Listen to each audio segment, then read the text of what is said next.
हाँ जी माशाअल्लाह। तो कितने खूबसूरत लग रहे हैं सरसों के फुल। बिस्मिल्लाहिर्रहमानिर्रहीम।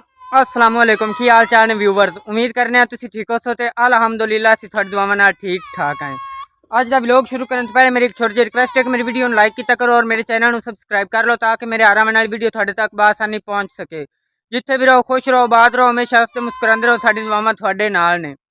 हाँ जी, तो अज जो है ना, अज असीं जा रहे हैं भाई जुल्फकार ले, क्योंकि उन्होंने नवा मकान बनाया है तो उन्होंने मुबारक देवन जा रहे हैं। काफ़ी दिन हो गए ने, मैं भी उस साइड से नहीं गया तो ना ही भाई जुल्फकार उन्होंने चक्कर लगा है साढ़े ले। तो अज जो है ना, अज असीं चारों जने जा रहे हैं, मैं बाजी बेगम साहब और इकरा फातिमा जो है ना वो भी साढ़े नाल जा रही। तो असीं चारों जो है ना असीं मुबारक देवन चले हैं भाई जुल्फकार नूं।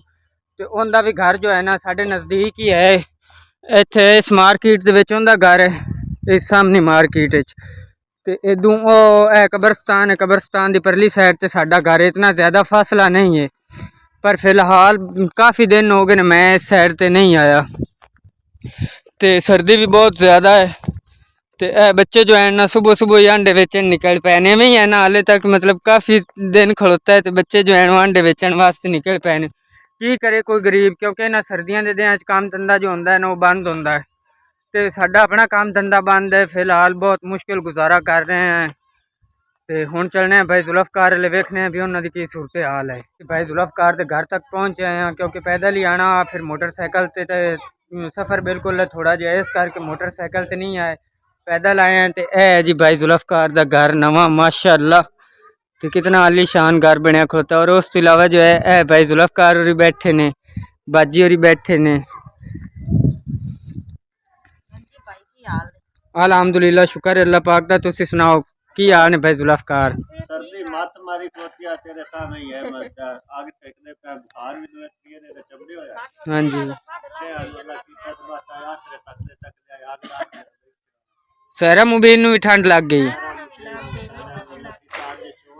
हाँ जी, आज मेरी बारी लग गई। सही। ते सहरा अगली मेरी दीकरा वांग सिर ते कपड़ा ते भी नहीं कर दी। हाँ, ते बाजी होरी बैठे हैं अग बाल के पहले, क्योंकि सर्दी बहुत ज़्यादा है।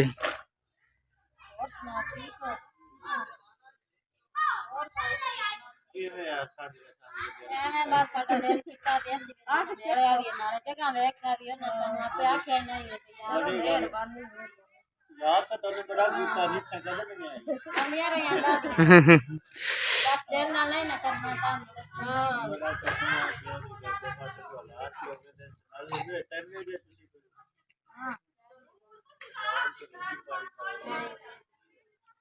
नहीं, मैं सोचा मैं कि काफ़ी दिन हो गए, नाले मैंने पता लगा कि भाई और मकान जो है ना अल्लाह किता है तो मुकम्मल हो गया। मैं कि चलो मैं भी विजिट ही कर आवा, नाले भाई और मुबारक दे आवा। हाँ जी, खैर मुबारक भाई, तेनों भी दोहरियां मुबारक साडे लू। हाँ जी, तो हुण जो है ना हुण असीं मकान अंदरों वेखो है भी की सूरत हाल है मकान दी। हाँ जी माशाअल्लाह। तो इत्थों बाहर तो बड़ा खूबसूरत लग रहा है।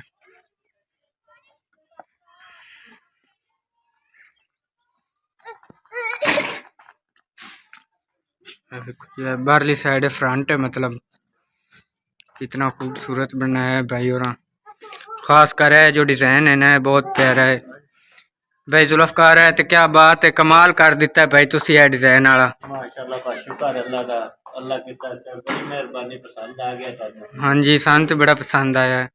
बाकी जे बहन भाई साहब बना के दिता सी तो वास्ते बढ़िया दवाई करने आ गए माशाल्लाह, सोना बन गया। अल्लाह तोड़े नसीब करे, अल्लाह मेरे साले तंदुरुस्ती देवे इंशाल्लाह। तुसी विच खुश बसो, अल्लाह तने जिंदगी वाला एक बेटा देवे, एक बेटी ने अल्लाह मेरे नन बेटा भी देवे जिंदगी वाला।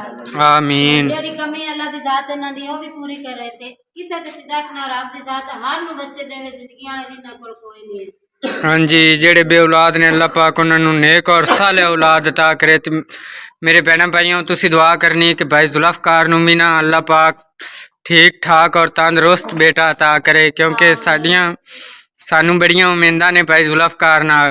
बस जी अल्लाह ताला दा बेम खैर करके बस बड़े बहन भाइयों दुआ नाल अल्लाह पाक सारी परेशानी दूर करे। आमीन जी आमीन। अल्लाह ताला दी वे भी पोतरी है के हाँ जी, बेटियां तो बेटियां नाल ज्यादा अजीज होंदियां हैं ना। आज में अल्लाह ने मंजूर है। हाँ जी, रोटी पानी में मेहरबानी भाई जुल्फकार। ते है जी इन्हां दा वाशरूम, माशाअल्लाह कितना खूबसूरत बनाया इन्हें, बिल्कुल ही सादा जिहा है पर सोहना लग रहा है। अल्लाह पाक वसीला बनाया है तो देख लो आज अल्लाह बाहर जिन्ना बना दिता से उन्हां दे हक च भावें दुआई करने आ ਅਸੀਂ ਸਾਰੇ ਲਾਣੇ ਆ ਵੀ ਤੁਸੀਂ ਕੀਤੀ ਹੈ ਪਰ ਉਹਨਾਂ ਦੇ ਹੱਥ ਦਵਾਈ। हाँ जी, क्यों नहीं, दुआ करनी चाहिए, जेड़ा भला करे अल्लाह पाक उनदा भला करे। तू हिला कर वसीला तेरा मैं बन सा कोई जेड़ा भी तोड़ा वसीला बने अल्लाह की जात में तंदुरुस्ती दे, अल्लाह ने ज्यादा दे रे ते अल्लाह ने तानू भी दे दे जिंदगी में बच्चे। हाँ जी माशाल्लाह। तो यह बाहर एक अलमारी भी लगी हुई है और उस तो अलावा दरवाज़ा लगा हुआ है। तो भाई जुल्फकार है दरवाज़ा कोई नहीं लगा हुआ, अल्लाह पाक देसी गुंजाइश से लगा ली से।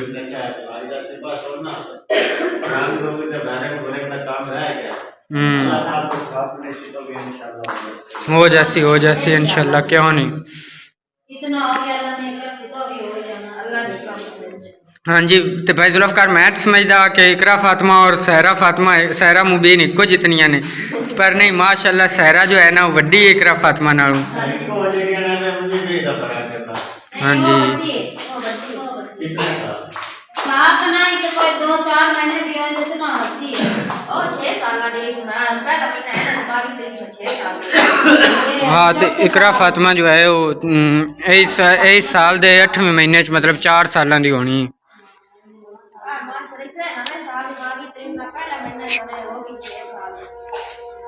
हाँ जी, तो हुण जो है ना हुण भाई जुल्फकार उन्होंने घर असीं आए हैं, उन्होंने मुबारक दी और बड़ी खुशी हुई है, दिलों खुशी हुई है, जिमें कि बंदियां देना एक दिली खुशी, दिली तौर पर खुशी हुई है कि अल्लाह पाक उन्हें दिता है, अल्लाह पाक उन्हें नसीब करे और रब ताला उन्हें एक बेटा अता करे। और अगर थानू साडी वीडियो अच्छी लगे तेनू लाइक कमेंट लाजमी कर दे। अज दा व्लॉग आप ऐसे खत्म करने इंशाअल्लाह अज़ीम, अगर जिंदगी रही फिर मुलाकात होती। खुदा हाफिज।